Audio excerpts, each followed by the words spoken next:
कुछ वर्षों से राजनीति चल रही है, इसमें विपक्ष में कोई नहीं है। दो दल सत्ता में होता है और तीसरा दल जो है वो वेटिंग में रहता है कि हमारा नंबर कब आएगा, नीतीश जी का कब मिजाज पलटेगा और पलटकर हमको सत्ता में भागीदार बना लेंगे। इसी के नजरिए से मुझे लगता है और जनसुराज के लोगों को लगता है कि हम लोगों को अपना दल बनाने, समाज में जनसुराज की परिकल्पना और विचार को पहुंचाने के साथ साथ जो विपक्ष की भूमिका है, जनता से जुड़े हुए मुद्दे हैं, उसको भी बहुत मजबूती से उठाने की अब जरूरत है। 2 अक्टूबर से पहले जब दल नहीं बना था तो हम लोगों ने कोशिश करी है 2-2.5 साल के अपने जनसंपर्क पदयात्रा में कि ज्यादातर सरकार से जुड़े हुए मुद्दे हम लोग उस पर टीका टिप्पणी बहुत नहीं करते रहे, लेकिन अब दल का ये निर्णय है, इसलिए हम लोगों ने इस पर गहरी चर्चा की है और 3 बड़े मुद्दे जो जनता से सीधे जुड़े हुए हैं, जिस पर सबसे ज्यादा पिछले 2-4-5 साल में बिहार में राजनीति हुई है, उन मुद्दों की सच्चाई, उन मुद्दों की हकीकत पर हम आपसे आज जनसुराज का जो निर्णय है वो साझा करेंगे और आने वाले दिनों में, कुछ महीनों में हम लोग उस पर क्या करने वाले हैं उसकी भी घोषणा करेंगे। तो पिछले 2-3 साल में सबसे ज्यादा राजनीतिक रोटी यहाँ सेकने की कोशिश की गई है जातीय जनगणना के नाम पर। आप सभी साथियों ने भी सैकड़ों सवाल, सैकड़ों प्रेस कॉन्फ्रेंस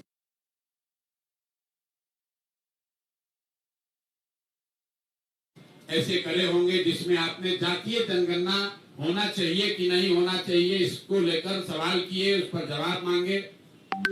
नेताओं ने, जिन्होंने जातीय जनगणना कराने की घोषणा की, 500 करोड़ रुपया बिहार सरकार का खर्च करके जातीय जनगणना कराया, उनके नियत कभी भी किसी जाति की मदद करने की नहीं थी।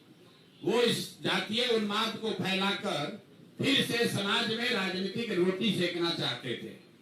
ऐसा इसलिए हम कह रहे हैं, जब आपके सामने आंकड़े रख रहा हूं कि जातीय जनगणना में क्या निकल कर आया और 2 बरस करीब 18 महीने हो गए जातीय जनगणना के। रिपोर्ट 2 अक्टूबर 2023 को प्रकाशित किया गया। 7 नवंबर 2023 को विधानसभा के पटल पर ये रिपोर्ट रखी गई और 22 नवंबर 2023 को नीतीश कुमार ने, तब तेजस्वी यादव के साथ जो सरकार चला रहे थे, मिलकर जातीय जनगणना के आधार पर 5 बड़ी घोषणाएं की। अब उनकी हकीकत आप देख लीजिए।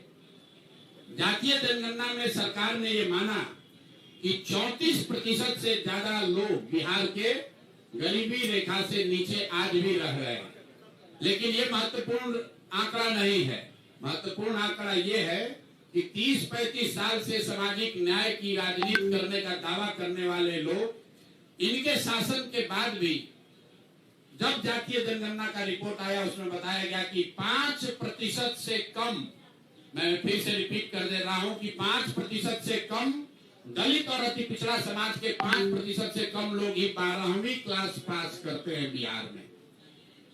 जिन लोगों ने रिपोर्ट बनवाया उन्होंने पढ़ा भी नहीं। सिर्फ 5% से भी कम दलित और अति पिछड़ा समाज के लोग 12वीं क्लास पढ़ते हैं। आरक्षण की लड़ाई लड़ने की बात करने वाले लोग 35 साल के बाद 0.93% अति पिछड़ा समाज के लोग आज सरकारी नौकरियों में हैं। 2 बरस पर इस पर कोई चर्चा नहीं हुई। तो जब नीतीश कुमार ने 22 तारीख को इसकी घोषणा की कि इस रिपोर्ट के आलोक में हम लोग क्या क्या करेंगे, तो एक चर्चा उन्होंने की जिसकी आप लोगों ने भी जिसको फॉलोअप किया कि आरक्षण की सीमा को 50 से बढ़ाकर 65 या 75 किया जाएगा। इसका हम लोग रिकमेंडेशन केंद्र सरकार को भेज रहे हैं। तो मैं अब पहला मांग ये कर रहा हूं नीतीश कुमार से कि भैया, केंद्र में भी तुम्हारी सरकार है और राज्य में भी तुम्हारी सरकार है और सामाजिक न्याय के आप पुरोधा भी हैं। तो अब आप बता दीजिए कि जो आपने केंद्र में आरक्षण बढ़ाने का मांग यहाँ लिखित भेजा था, उस पर अभी स्थिति क्या है। सरकार ये बताए समाज को कि आपने आरक्षण बढ़ाने की जो मांग करी थी उस पर आज स्थिति क्या है, या आप उसको भूल गए, बेवकूफ बना रहे थे सबको। और तेजस्वी यादव भी बताएं कि विपक्ष के नेता होने के नाते उन्होंने इस पर अभी तक क्या किया है। लेकिन दूसरा जो महत्वपूर्ण बात है जिस पर कम चर्चा हुई, उस रिपोर्ट के आधार पर 22 नवंबर 2023 को नीतीश कुमार ने घोषणा की कि 94 लाख परिवारों को, जिसमें हर जाति के गरीब लोग शामिल हैं, 94 लाख परिवारों को रोजगार के सहायता के लिए 2 लाख रुपए प्रति परिवार 5 वर्षों में किस्त के आधार पर दिए जाएंगे। तो भैया 2 बरस का बजट हो गया। हम इंतजार कर रहे थे, क्योंकि अगर पहले कहते तो ये लोग कहता कि अभी 5 बरस में कहें तब न होगा। तो 2 बरस पूरा हो गया। मैं सरकार से ये पूछना चाहता हूँ, जनसुराज परिवार ये जानना चाहता है कि 94 लाख लोगों को जिनको 2-2 लाख रुपया देने का आपने वादा किया था, उसमें कितने लोगों को आपने कितना पैसा दिया? और अगर नहीं दिया तो मान लीजिए कि जैसे आपके मोदी जी, आपके जो आजकल जिनके आप लाडले मुख्यमंत्री हैं, मोदी जी ने जैसे 15 लाख रुपया सबको देंगे का जुमला फेंका था, आप भी ये मानिए कि आपने भी ये बिहार के लोगों को जुमला दिया था कि 94 लाख परिवारों को, और इसमें सिर्फ किसी जाति विशेष के लोग नहीं हैं, विधानसभा के पटल पर। और आपको मैं कह रहा हूं 22 नवंबर का नीतीश कुमार का ट्वीट देख लीजिए, उनके ऑफिशियल हैंडल से ये ट्वीट किया गया है कि 94 लाख गरीब परिवारों को 2 लाख रुपया की राशि दी जाएगी। अभी तक एक परिवार को 1 रुपया भी नहीं दिया गया है। तीसरी जो बड़ी घोषणा उन्होंने की थी कि 39 लाख परिवारों को जो होमलेस है, लैंडलेस हैं, उनको 1,20,000 रुपया घर बनाने के लिए दिया जाएगा। तो मैं तीसरी मांग ये कर रहा हूं कि जातीय जनगणना के नाम पर समाज को लड़ाने की जो योजना आपने बनाई थी वो तो कामयाब हुई नहीं। ये बता दो कि 39 लाख लोगों में से कितने लोगों को 1,20,000 रुपए की राशि दी गई है। तो जातीय जनगणना को लेकर मेरे 3 सवाल जनसुराज के हैं। पहला कि आरक्षण बढ़ाने के लिए जो आपने दावा किया था कि आप केंद्र सरकार को रिकमेंड कर रहे हैं, उस पर आज स्थिति क्या है? किस तारीख को आपने रिकमेंड किया और केंद्र सरकार ने उस पर क्या निर्णय दिया? क्योंकि केंद्र में भी भाजपा और नीतीश की ही सरकार है, और अगर नहीं दिया तो प्रधानमंत्री अभी आ रहे 24 तारीख को, तो मधुबनी में प्रधानमंत्री को यह घोषणा करना चाहिए, जवाब देना चाहिए, क्योंकि जदयू के लोग भी भीड़ जुटाने में लगे हैं। सरकारी खर्चे पर डीएम सीडीपीओ से लेकर सारा प्रशासन लगा हुआ है, सरकारी खर्चे पर भीड़ जुटाई जा रही है। तो उसमें मोदी जी को और नीतीश जी को बताना चाहिए कि जातीय जनगणना के आधार पर आरक्षण बनाने के प्रस्ताव की स्थिति आज क्या है। दूसरा, 94 लाख परिवारों को जो 2 लाख रुपया आपने देने की बात कही थी, उसकी स्थिति क्या है? हम लोग की जानकारी के हिसाब से, आप लोग भी पत्रकार हैं, अभी तक के बजट में, 2 बजट में इस योजना के तहत 1 रुपया का भी प्रावधान नहीं किया गया है। और तीसरी बात कि आपने 39 लाख जो होमलेस, लैंडलेस, खासकर दलित समाज के लोग थे, उनके लिए अभी तक 1,20,000 रुपया जो जारी करने के लिए कहा था, उसमें कितना पैसा जारी किया? एक ये विषय है जातीय जनगणना का। दूसरा जो सबसे बड़ा ठगी का काम नीतीश कुमार ने किया है पिछले 10 वर्ष में, दलित महादलित के नाम पर बहुत दिन से राजनीति चल रही है। आपको याद होगा नीतीश कुमार ने 2006 में महादलित विकास योजना, महादलित विकास मिशन बनाया था। उस मिशन में एक बड़ा वादा ये किया गया था कि दलित समाज के जितने लैंडलेस, होमलेस लोग हैं, उनको 3 डिसमिल जमीन, 1306.8 स्क्वायर फीट जमीन घर बनाने के लिए दिया जाएगा। ये वादा नीतीश कुमार ने महादलित मिशन के नाम पर 2008-06 में किया था। योजना शुरू की गई 2008 में, और पिछला जो आंकड़ा अभी उपलब्ध है, सरकार के द्वारा उपलब्ध कराया गया है, उसके अनुसार 2,34,000 दलित परिवारों को, उसमें कुछ ईबीसी परिवार भी शामिल हैं, 2,34,000 परिवारों को ही आज तक ये 3 डिसमिल जमीन दी गई है। और उसमें भी आश्चर्य की बात सुनिए, अभी एक देशपाल कमेटी है जो प्लानिंग कमीशन में इस योजना के इवैल्यूएशन के लिए उनका इस्तेमाल किया, उनको भेजा पटना बिहार में, और देशपाल कमेटी की रिपोर्ट में बताया गया है कि 2,34,000 परिवारों को, जिनको सरकार कह रही है कि हमने लैंड 3 डिसमिल जमीन दे दिया, उसमें 1,20,000 परिवार ऐसे हैं जिनको जमीन तो दी गई लेकिन आज तक उसको पोजीशन नहीं मिला, उसको कहीं बाढ़ का कछाड़ का ऐसा जमीन दिया है जिसका पोजीशन ही नहीं मिला। तो सरकार से दूसरी मांग हम लोग कर रहे हैं कि पहला तुमने जाति के नाम पर, जाति जनगणना के नाम पर सब में झगड़ा लगाने का कोशिश किया। दूसरा, ये दलित महादलित के नाम पर इतना दिन से रोटी सेक रहे हो, तो महादलितों को जो 3 डिसमिल जमीन देने की बात कही गई थी, कुल यहाँ पर 50 लाख से ज्यादा ऐसे दलित महादलित परिवार हैं जिनको ये इसका योजना का लाभ मिलना चाहिए था। सरकार के हिसाब से सिर्फ 2,34,000 लोगों को, परिवारों को ये लाभ मिला, और केंद्र सरकार की प्लानिंग कमीशन की कमेटी बता रही है कि उस 2,34,000 में से भी 1,20,000 लोग ऐसे परिवार है जो कह रहे हैं कि जमीन कागजे पर मिला, जमीन आज तक हमको मिला नहीं है। तो दूसरी मांग यह है कि दलित महादलित के वोट से कुर्सी पर बैठे नीतीश कुमार और भाजपाई बताए कि ये दलित महादलितों को कब ये घर का जमीन उनको 3 डिसमिल मिलेगा। और तीसरी बात, तीसरी एक बड़ी यहाँ पर राजनीति की जा रही है भूमि सुधार, भूमि सर्वे के नाम पर। आप में से कई लोगों को ध्यान होगा, भूमि सर्वे का काम यहाँ पर 2013 से शुरू किया गया है। जो पूरे देश में भूमि सुधार के दूसरे राज्यों में अनुभव है, उसके आधार पर अभी तक का रहा है कि 2 से 5 वर्ष में राज्य सरकारें इस तरह का भूमि सुधार, लैंड डिजिटाइजेशन सर्वे का काम पूरा कर लेती है।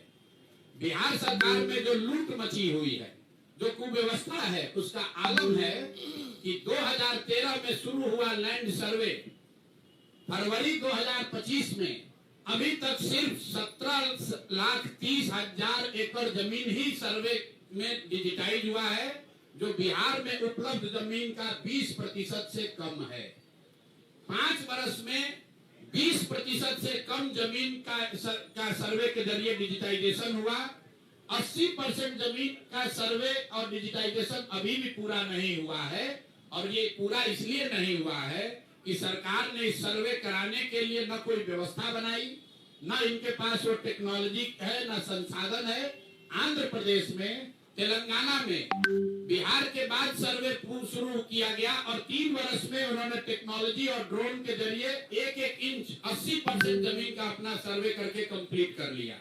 और इसमें एक और बड़ी बात सुनिए, जमीन सर्वे का असर यह है कि घर घर में लड़ाई लगा दी, भाई बहन में लड़ाई लग गया, आप में आपके फुआ के परिवार में लड़ाई लग गया। जमीन के मालिकाना हक के लिए लोग लड़ रहे हैं, और ये हम नहीं कह रहे। पिछले साल जो बिहार सरकार का क्राइम का आंकड़ा है, उसमें बताया जा रहा है कि जितनी हत्याएं यहाँ सरकार ने रिकॉर्ड की, उसमें 60% से ज्यादा हत्या के मूल में जमीन से जुड़ा हुआ विवाद है। ये बिहार सरकार का आंकड़ा है। फिर से मैं रिपीट कर रहा हूँ, ये जमीन का सर्वे शुरू हुआ है 2023 से।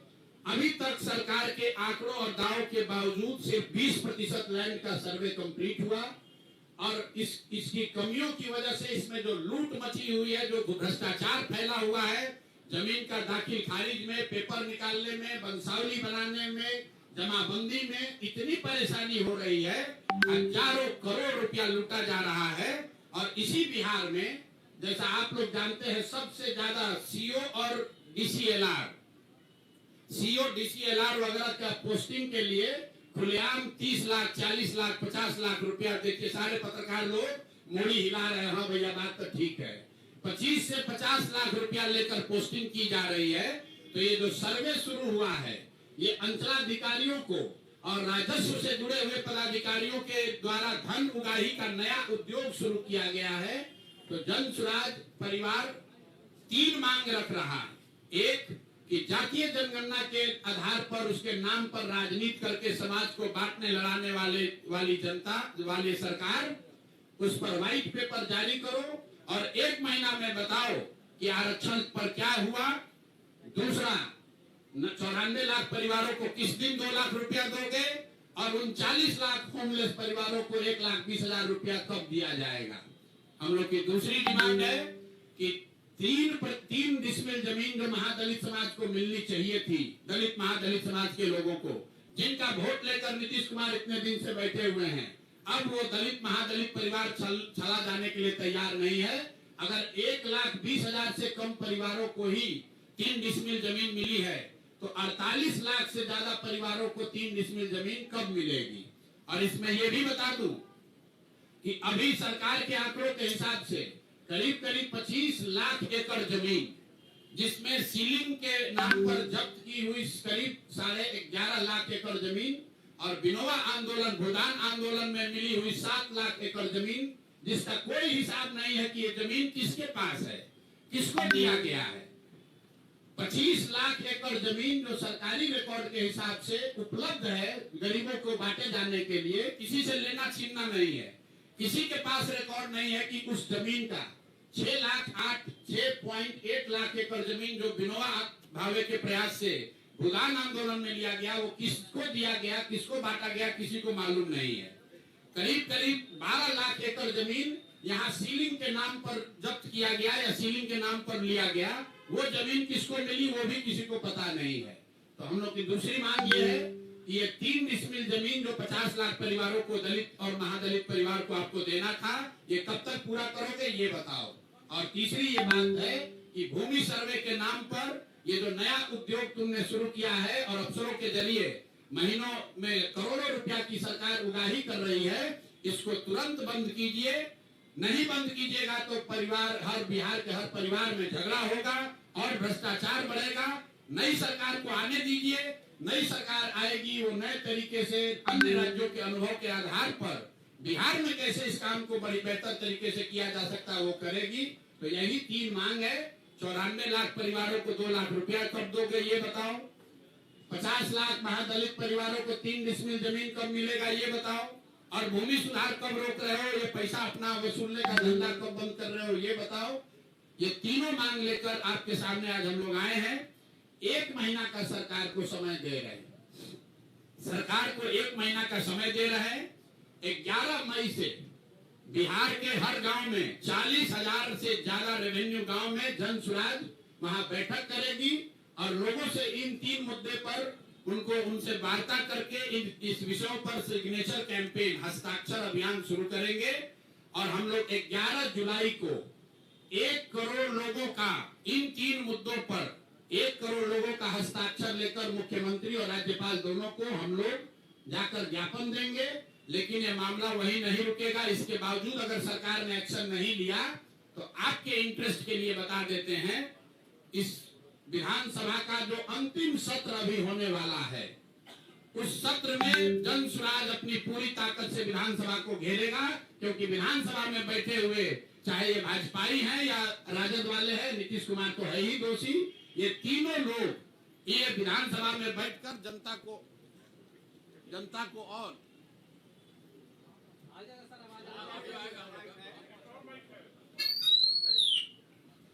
को और आगे बेवकूफ न बना पाए, इसके लिए हम लोग विधानसभा का जब सत्र शुरू होगा तो इन विधानसभा का हम लोग घेराव करेंगे, प्रदर्शन करेंगे, वहीं धरने पर बैठेंगे। इसी बात की घोषणा के लिए आज आपसे मुखातिब है। बहुत बहुत धन्यवाद। प्रशांत जी, एक तरफ आप भूमिहीनों को भूमि देने का बात करते हैं, दूसरी तरफ वक्फ बोर्ड के द्वारा वो जमीनों को कब्जा किया जाता है, उनका वक्फ बिल संसद में आती है तो आप इसका विरोध करते हैं। वक्फ बिल से कितने भूमिहीनों को जमीन मिलेगा उसका प्रावधान तो हमने एक्ट में पढ़ा नहीं है। आप यंग जर्नलिस्ट हैं, आपको ज्यादा शायद जानकारी होगी। वक्फ के बिल में कहीं इस बात का जिक्र नहीं है कि अगर कल होकर वक्फ के एक्स्ट्रा जमीन को सरकार ले भी ले तो उसका लाभ बिहार के भूमिहीनों को मिलेगा। इसकी कोई चर्चा कहीं उस कानून में, एक मिनट रुकिए, आपने सवाल पूछा, आंसर देने दीजिए। इसकी कोई चर्चा उस कानून में नहीं है। कहीं उस कानून में प्रावधान नहीं है कि वक्फ में अगर गलत जमीन कोई पाई गई तो उसको लेकर भूमिहीनों के बीच में बांटा जाएगा, पहली बात। दूसरी बात, वक्फ का विरोध क्यों कर रहे हैं? वक्फ का विरोध इस पर नहीं कर रहे हैं कि वक्फ में सुधार होना चाहिए कि नहीं होना चाहिए। वक्फ का विरोध इसलिए कर रहे हैं कि हमको, आपको, सबको पता है कि जो लोग ये बिल लेकर आए हैं उनका वक्फ के कानून से, वक्फ की प्रॉपर्टी से लेना देना नहीं है। उनका एक और एकमात्र लक्ष्य ये है कि बिहार में, देश में हिंदू मुस्लिम का मसला चलता रहे। इसका उदाहरण देख लीजिए। आप ही लोग CAA NRC का बिल आया तो हम लोगों ने उसका विरोध किया, आप जैसे कई काबिल पत्रकारों ने कहा कि प्रशांत जी आप इसका क्यों विरोध कर रहे हैं, ये तो हिंदुओं को बाहर से लाकर, जो हिंदू शरणार्थी हैं अफगानिस्तान में, बांग्लादेश में, पाकिस्तान में, उनको लाकर देश में जगह देने की, सम्मान देने के लिए ये नीति और कानून बनाया गया है। कुछ लोगों ने ये भी कहा कि ये मुस्लिम आतंकवादी को, शरणार्थी को देश से निकालने के लिए किया गया है। आप जितने यहाँ पत्रकार बैठे हैं, मैं आपको खुली चुनौती दे रहा हूँ। अभी चुनाव है, कई बार अमित शाह आएंगे, प्रधानमंत्री से तो आपका मुलाकात नहीं होगा, लेकिन अमित शाह से पूछिएगा जरूर कि 3 बरस से इस देश में सीए एनआरसी लागू है, कितने मुस्लिम सो कॉल्ड शरणार्थियों को इस देश से निकाला गया। और वो बात छोड़ दो, कितने हिंदुओं को आपने नागरिकता दे दी, ये बता दो। बांग्लादेश से, अफगानिस्तान से, पाकिस्तान से आने वाले कितने हिंदुओं को आपने नागरिकता सीए एनआरसी में दे दी है, ये बता दो। मेरे भाई, तुमको सीए एनआरसी लाकर ना हिंदू की मदद करनी थी, ना मुसलमान किसी शरणार्थी को हटाना था। तुम्हें सिर्फ बंगाल में हिंदू मुस्लिम करके चुनाव लड़ना था। तो ये हर 6 महीना पर कभी ट्रिपल तलाक है, तो कभी 370 है, तो कभी अभी वक्फ है, कभी कॉमन सिविल कोड है। जनता इतनी बेवकूफ नहीं है। आप वक्फ का बोर्ड आप कानून में लिखिए कि अगर वक्फ कानून के बोर्ड में कोई गलत जमीन पाई गई तो वो जमीन गरीबों में बांटा जाएगा। ये कहाँ कानून में लिखा हुआ है? कानून पढ़े बगैर सवाल मत कीजिए। हैं?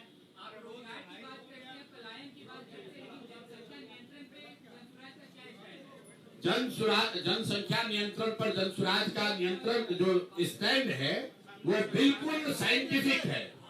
साइंस ये बताता है कि पॉपुलेशन ग्रोथ, TFR जिसको कहते हैं, total fertility rate, is directly proportional to the women education. महिलाओं का एजुकेशन बढ़ाए बगैर TFR को, पॉपुलेशन को नीचे नहीं किया जा सकता है। हम जान रहे हैं कि आप किस नजरिए से सवाल पूछ रहे हैं। कुछ लोग ये कहते हैं कि ये मुसलमानों, ये भाजपाई और कुछ संघी ये बताते हैं कि मुसलमानों ने जनसंख्या बढ़ाई है। जितने लोग बैठे हैं आप लोग एजुकेट भी हो जाइए। मुसलमानों का TFR केरल में, बिहार में हिंदू महिलाओं के TFR से आधा है। फिर से याद कर लीजिए, मुस्लिम महिलाओं की फर्टिलिटी रेट केरल में, बिहार में हिंदू महिलाओं के फर्टिलिटी रेट से आधा है। ये आपको क्या बताता है? जहां पर महिलाएं पढ़ गई, जहां पर उन्हें फैमिली प्लानिंग की या अपने परिवार के विषय में निर्णय लेने का अधिकार हो गया, आर्थिक और शैक्षणिक स्वायत्तता आ गई, अपने आप पॉपुलेशन नीचे आएगा। बिल्कुल नहीं मानते हैं, आपके कहने से थोड़ी मान लेंगे। आप कहाँ पढ़े हम नहीं जानते हैं। हम व्हाट्सएप यूनिवर्सिटी में कम से कम हम नहीं पढ़े हैं, पटना में साइंस कॉलेज में पढ़े हैं और गणित की ही पढ़ाई पढ़े हैं, स्टैटिस्टिक्स ही पढ़े हैं। 78 साल के आंकड़ों में ये भी ध्यान रखिए भाई, 78 साल में मुस्लिम आबादी प्रोपोर्शनली 7% देश में बढ़ी है। मतलब अगर आजादी के समय 10% थी तो अभी मान लीजिए 11.5% है।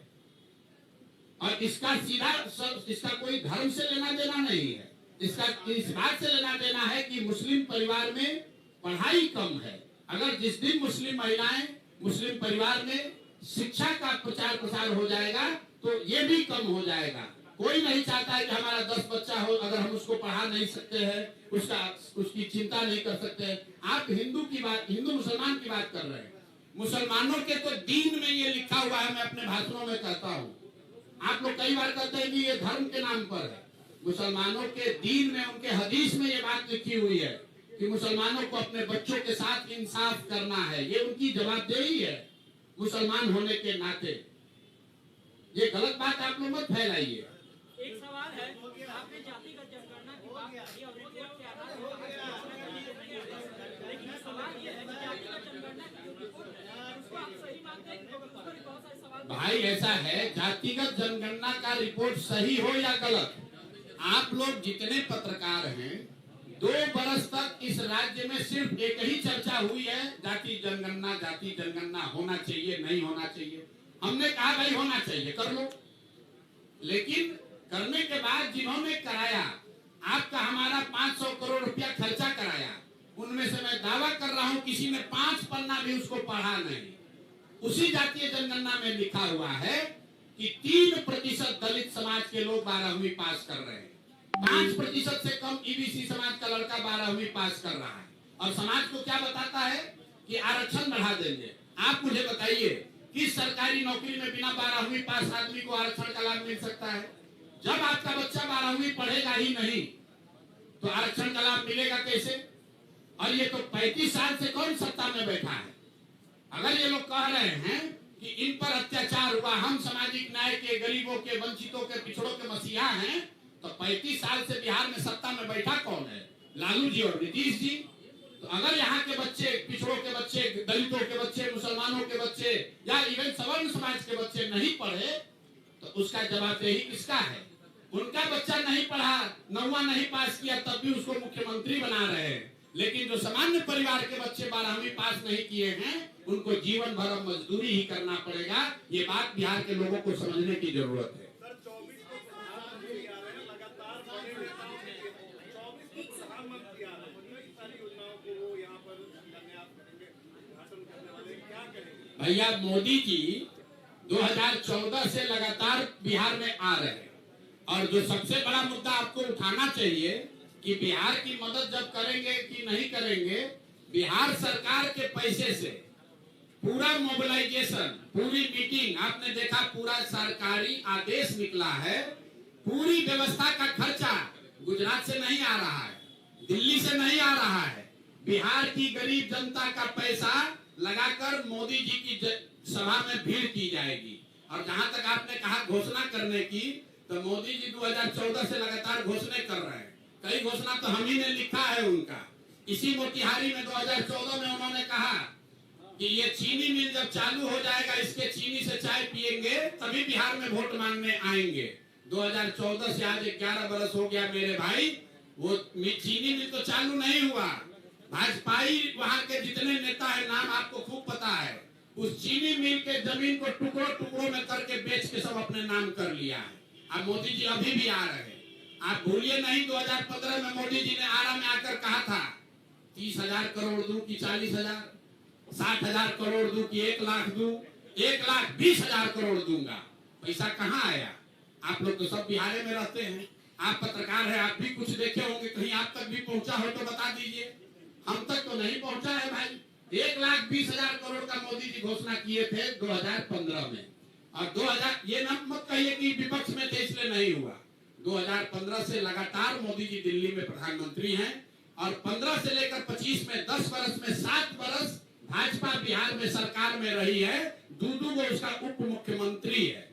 कोई मुरेठा बांधता है, कभी कभी मुरेठा खोलता है। उससे जरा पूछिए कि 1,20,000 करोड़ जो पैकेज दिए, या तो मोदी जी ने दिया नहीं, और अगर दिया तो बिहार के नीतीश और सम्राट चौधरी भाजपा की सरकार ने उसको लूट लिया।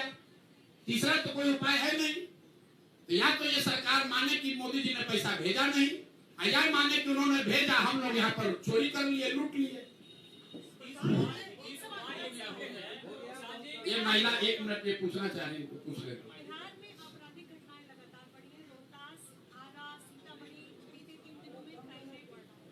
जंगलराज बनाम जंगलराज पार्ट 1 बनाम जंगलराज पार्ट 2 की तुलना हो रही है, आपके देखिए, हम लोग तो कह ही रहे हैं कि नीतीश की इस सरकार का इकबाल खत्म हो गया है। जिस सरकार के मुखिया को ये नहीं मालूम है कि मेरा मंत्री परिषद में साथी कौन है, जो यही नहीं पहचान रहा है कि मेरे मंत्री का नाम क्या है, उसको क्राइम और व्यवस्था की क्या समझ होगी। बिहार में क्राइम बढ़ने के 2 बड़े कारण हैं जिसको आप लोग समझिए। एक है शराबबंदी और दूसरा है ये भूमि सर्वे, जो मैंने अभी आपको आंकड़े दिए। 60% मर्डर के जो रजिस्टर्ड केस हैं बिहार सरकार के आंकड़ों के हिसाब से, वो कहीं न कहीं भूमि के विवाद से जुड़ा हुआ मामला। इसके लिए मैं माफी मांगता हूँ। की वजह से प्रशासन का एक बड़ा तंत्र, ये आप लोग बात को समझते हैं फिर नहीं समझते, लिखते नहीं है। प्रशासनिक तंत्र का एक बड़ा हिस्सा सिर्फ शराबबंदी लागू करने, उसको रोकने, उससे कमाने, उसको छिपाने में लगा हुआ है। Common normal law and order के लिए लोग उपलब्ध ही नहीं है। ये बात हम नहीं कह रहे। इसी सरकार के दौरान पीछे जो चीफ जस्टिस ऑफ इंडिया थे, उन्होंने कहा कि इस तरह के आप कानून बनाते हैं तो पूरा जो लॉ एंड ऑर्डर की व्यवस्था है, कोर्ट और कचहरी है, सब चोक हो गया है। ना जेल में रहने की जगह है, ना न्यायालयों में न्याय होने की संभावना। 1 लाख से ज्यादा लोग अभी जेल में हैं, कोई पूछने वाला नहीं है कि भाई 1 लाख लोग को कब बेल मिलेगा। ये कौन 1 लाख लोग हैं? ये दलित हैं, ये पिछड़े हैं, ये मुस्लिम हैं, ये समाज के गरीब घर के लोग हैं जिनके पास कोर्ट में जाकर बेल लेने का भी साधन पैसा नहीं है। और जो पैसा वाला है वो शराब माफिया बनकर करोड़ों रुपया का लूट कर रहा है। हमको लोग कह रहा है भैया शराबबंदी हटाने की बात क्यों करते हैं? अरे भाई, हम शराबबंदी हटाने की बात नहीं कर रहे हैं, शराबबंदी के नाम पर बनाए हुए इस गंदे कानून को हटाने की बात कर रहे हैं, जिसमें कानून बनाकर दुकान बंद कर दिया गया और होम डिलीवरी चालू कर दिया गया। घर घर में होम डिलीवरी हो रहा है, 20,000 करोड़ का नुकसान हो रहा है। और पूरे बिहार में आप लोग देख रहे होंगे, अभी आपको सूचना भी मिलती होगी, सूखा नशा इतने तेजी से बढ़ा है युवाओं में। अगर ये नहीं हटा 5-7 बरस में, जैसे आप पिक्चर देखे थे उड़ता पंजाब, वैसे सुनिएगा उड़ता बिहार हो जाएगा। ये यहाँ शराबबंदी के नाम पर लोगों में, युवाओं में बहुत बड़े पैमाने पर सूखा नशा फैल रहा है। इसलिए इसको गलत कानून को हटाने की जरूरत है।